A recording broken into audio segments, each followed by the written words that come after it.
Ang Los Angeles Lakers at Golden State Warriors ay dalawang koponan na posibleng naghahanap ng sentro.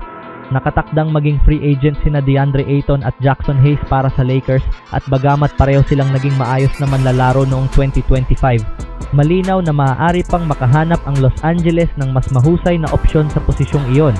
Samantala, para sa Warriors, si Kristaps Porzingis ay magiging free agent din. Bagamat may mga indikasyon na maaaring bumalik si Porzingis sa isang panandaliang kontrata, nais din ng Golden State na tanggapin niya ang mas mababang sahod. Maaari itong magtulak sa kampiyon ng NBA noong 2024 na subukan ang merkado at tingnan ang iba pang offer. Kung nais ng Los Angeles at Golden State na baguhin ang kanilang posisyon sa center ngayong off-season, marami silang posibleng target at maaaring isa rito si Jarrett Allen. Iniuugnay ang Lakers at Warriors sa posibleng trade para kay Jarrett Allen. Sa isang artikulong tumalakay sa mga pangunahing kandidato para sa trade ngayong off-season ng 2026, isinama ni Cooper Kleinberg ng Pro Football Network si Jarrett Allen, center ng Cleveland Cavaliers, at binanggit ang Lakers at Warriors bilang mga posibleng destinasyon.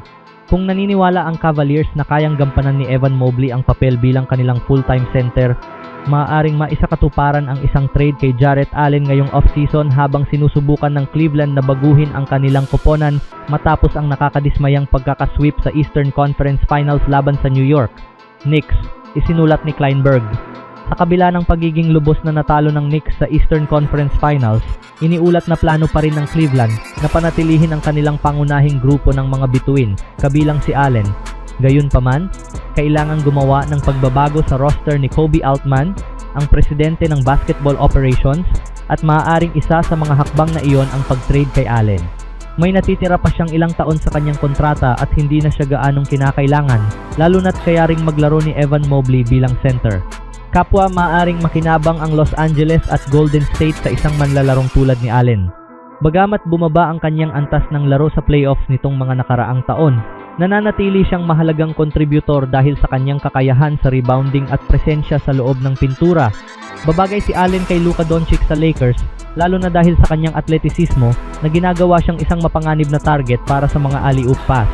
Maaari rin siyang magkaroon ng mahalagang papel sa Golden State, bagamat maaaring maging alalahanin ang spacing kapag si Draymond Green ang power forward. Hindi pa tiyak kung talagang isa sa alang-alang ng Cavaliers ang paglipat kay Allen.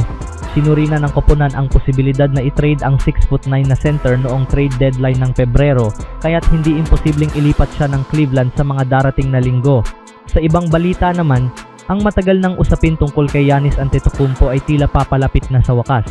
Matapos ang mahigit isang taon ng mga haka-haka, trade rumors at negosasyong nagaganap sa likod ng mga eksena, iniulat ni Shams Charania, senior NBA insider ng ESPN, na inaasahang magkakaroon ng resolusyon sa sitwasyon ni Giannis at ng Milwaukee Bucks bago ang NBA draft sa araw ng Miyerkules.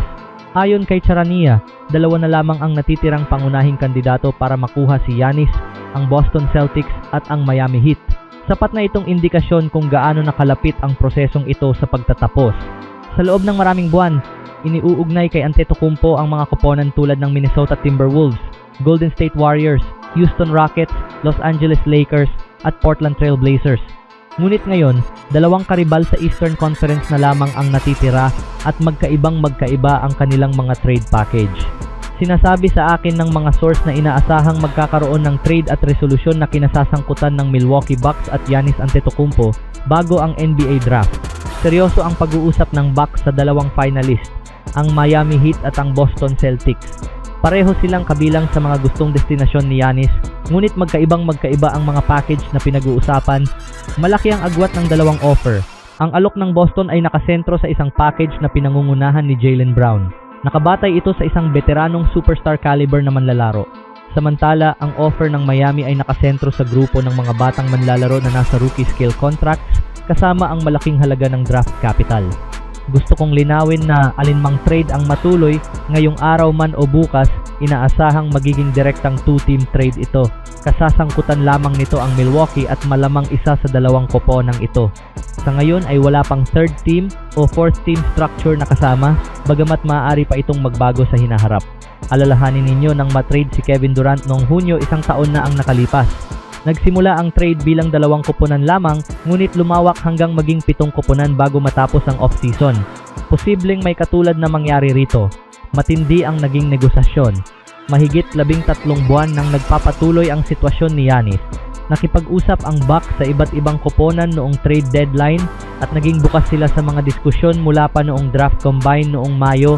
Sa ngayon, nakatuon na sila sa dalawang koponang ito. Sa pagkaunawa ko, handa nang matrade si Giannis, maging sa Boston man o sa Miami. Makikita natin kung ano ang mangyayari sa susunod na 24 oras. Sa tingin nyo mga kaibigan, sino ang mas may magandang offer? Sa sumunod naman, ang pagbagsak ni Braden Burris hanggang sa ika-11 pick ay maaaring maging perpektong sitwasyon para sa Golden State Warriors sa NBA draft ngayong Miyerkules. At mukhang mas nagiging posible ang senaryong iyon matapos kunin ng Dallas Mavericks si Dusty May bilang kanilang head coach nitong Martes. Ang Mavericks ang koponang pinakamadalas na iniuugnay kay Burris nitong mga nakaraang linggo. Gayunpaman, ang pagdating ni May ay agad nagbunsod ng mga haka-haka na maaaring ilipat ng prangkisa ang kanilang atensyon sa isa sa tatlong manlalaro mula sa Michigan na inaasahang mapipili sa lottery. Mukhang mas makatotohanan na mahulog si Braden Burris sa Warriors matapos ang pagkuha kay Dusty May. Kamakailan ay pinangunahan ni May ang Wolverines tungo sa NCAA Championship at nakabuo siya ng matibay na relasyon sa mga first-round prospects na sina Aday Mara, Yaxel Lendeborg at Morris Johnson Jr. Maaaring medyo mataas para sa ika-9 na pick ang pagpili kina Lendeborg o Johnson Jr., ngunit si Mara ay karaniwang inaasahang mapipili sa bahaging iyon ng draft at ngayon ay mas malakas na iniuugnay sa naturang seleksyon. Medyo nakapagtataka ito dahil mayroon ng batang sentro ang Dallas sa katauhan ni Derek Lively II, ngunit hindi maikakaila ang koneksyon ni May at Mara. Posibleng magkaroon ito ng malaking impluensya sa direksyong tatahakin ng prangkisa sa draft ngayong Miyerkules. Kung piliin ng Mavericks si Mara, maaari nitong itulak si Burris pababa hanggang sa ika-11 pick. Ayon sa pinagkakatiwalaang source, mahirap isipin ang isang sitwasyon kung saan papalampasin nila ang manlalaro mula sa Arizona. Naiuugnay rin si Barry sa Los Angeles Clippers na may ika-5 overall pick, ngunit may mga pagdududa pa rin kung handa silang piliin siya ng ganoon kataas dahil sa karamihan ng pre-draft projections ay mas mababa siyang inaasahang mapipili sa lottery. Malamang na kumuha ang Warriors ng frontcourt player kung hindi mahuhulog si Burris. Sa nakalipas na 2 linggo, nagsagawa ang Golden State ng mga pre-draft workout para sa maraming frontcourt players. Kapansin-pansin na si Burris ang pangunahing exception, kahit siya ang posibleng malinaw na best available player kung makarating siya sa ika-11 pick. Naiuugnay rin kay Golden State sila Baron Philon Jr., ngunit karamihan sa mga mock draft ay hindi inaasahang mapipili ang 6'4" guard ng kasing taas ng ika-11 pick. Posible ring pagpilian ng Warriors ang alinman sa tatlong manlalaro mula sa Michigan, kung saan si Yaxel Lendeborg ang nananatiling pinakamalamang na opsyon mula pa nang makuha ng koponan ang ika-11 pick sa lottery noong nakaraang buwan. Nananatili ring posibilidad para sa Warriors ang pag-trade pababa mula sa ika-11 pick kapalit ng dalawang mas mababang seleksyon, lalo na kung hindi mahulog si Burris. Gayunpaman, habang lumalaki ang posibilidad na manatili pa sa board ang 20-year-old na prospect, lalong nagiging kaakit-akit ang ideya na makuha siya ng Golden State sa kanilang kasalukuyang pwesto. Anong masasabi niyo sa pagkakataong draft na ito mga kaibigan?